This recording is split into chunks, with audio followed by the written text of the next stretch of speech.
Before we start, check out my Roblox UGC shop and pick up some anime-inspired accessories and anything else that's there. The links are down below, so join the group and follow me on Roblox to help me out. Alright, let's get into it. What's up guys, it's Punchy, and today we awaken our soul's full potential with one of the most insane synergies in all of Deepwoken history. Never before have you been able to harness the true power of all 7 elemental wisps alongside their elemental statuses all at the same time, but today I'm here to say that things have changed. This is probably the most conditionally overpowered interaction available in the game, and we're here to break it down. So it's time to become the true Sage of Wisps. For starters, to even get access to the talents available here, we gotta invest heavily into every single Deepwoken attunement. I don't really know what's gonna happen when other elements get added into the game, but for now, you gotta invest 30 in each element that has a wisp. This is extremely expensive and takes up a majority of your build stats and mantras, but limitations just get more and more insane as we keep pushing along. Besides having 30 in each element, we gotta get all 7 wisps with Will-O-Wisp and the Oathless Oath. So for some reason, the Sage talent tree requires you be locked to Oathless, which is really unfortunate because Saintsworn would be cracked with a setup like this, but I don't think it needs any support,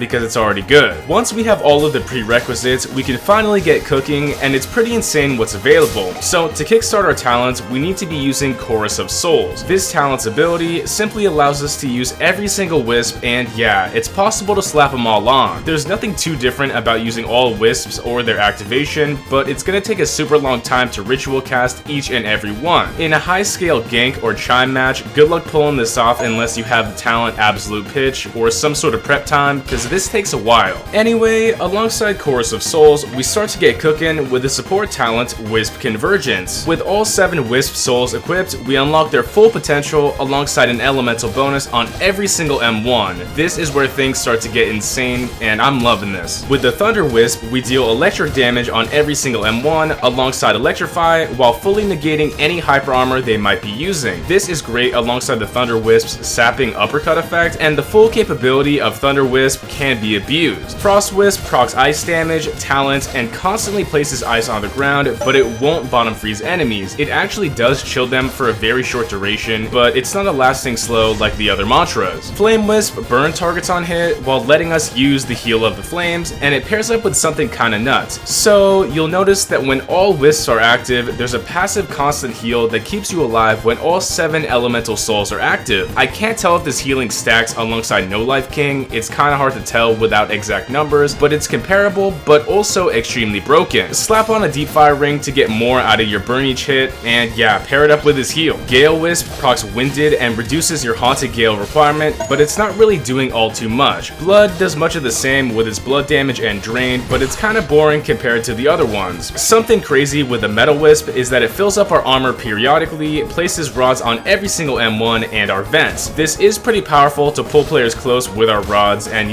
build up stacks, but it's another passive setup that they have to worry about, and yeah, it's straight up a legendary weapon effect on M1s. Finally, with Shade Wisp, this is just overpowered. With passive tempo regen, obscuration like it's hiding us, and shadow proc, we can constantly spam our talents on hit and take their ether infinitely. Shade Wisp effect is kinda busted, but I think it runs out the quickest since it's always popping. Anyway, all of these elemental effects are happening all at the same exact time, and it can kinda get crazy if you start stacking enchants or talents. Steam is always gonna happen when Frost and Flame interact, which is probably gonna be dealing the most of their HP when your burn is stacked. To boost this further, I was using Grim enchant on a fast swinging fist style, since M1s are all we really have, and lowering their defense, that's gonna be crazy. Once you have all the other tools, you're able to unlock and unleash a new mantra called Soul Beam. You can unlock this by talking to Cybex with everything else, and you can roll this from a mantra slot. This ability is straight up ridiculous, but just like the rest of our kit, yeah, there's gonna be some restrictions. Once all of our wisps are active, we can use Soul Beam, blasting enemies with an insane amount of damage. The output here might be the highest thing in the game, and it lasts for quite a while, so you gotta respect it. What's interesting about this mantra is that its cooldown after being used is about 5 minutes, so Blush Gem is absolutely required to use this in combat more than once. Once this is activated, make way because the damage is extremely powerful and difficult to avoid fully. I'm sure there's confirms into this and combos, but a single vent from your enemy, and yeah, this is on a 5-minute cooldown. This mantra is nuts, and I guess this is the first Oath path.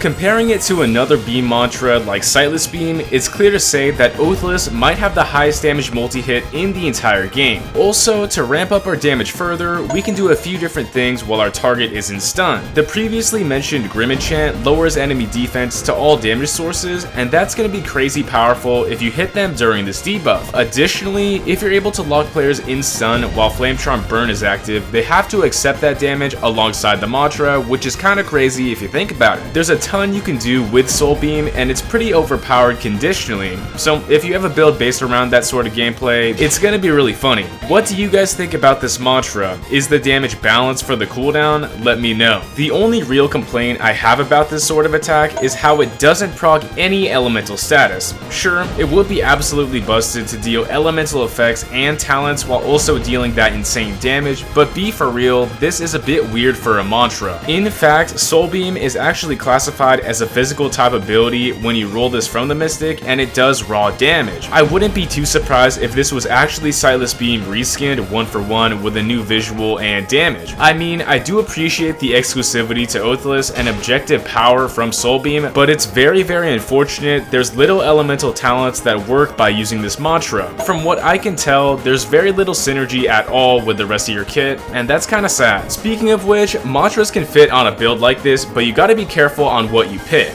Combo extensions, hit confirms, and roll catches are probably going to be the best option to oppress your enemy further, and it's really dynamic once you start spamming. I don't even know how you're supposed to fight against a build like this when it hits, because many of these elemental effects are straight up unreactable and occur once you take damage. So of course, to use something like this, you have to sacrifice almost your entire build, but if you want to troll or disorient your enemy, there is nothing else like this whatsoever. It's kind of interesting this dropped as a secret smaller edition in a recent update, and I want to see insane synergies that are conditional just like this. So what are your thoughts on this? Are WISPs truly in the meta? In my eyes, this will never be truly viable, but it's probably the most fun I've had in a very long time. When more attunements come to Deepwoken, maybe we'll see even more interactions as the days come along, but anyway, that's all for right now. Thanks once again to all the supporters who motivate me daily and directly support the channel. If you want to join as a member, feel free down below, and besides that, my personal Discord, Guild Discord, and my UGC group are linked, so check them out. Thanks once again, and make sure to like and subscribe.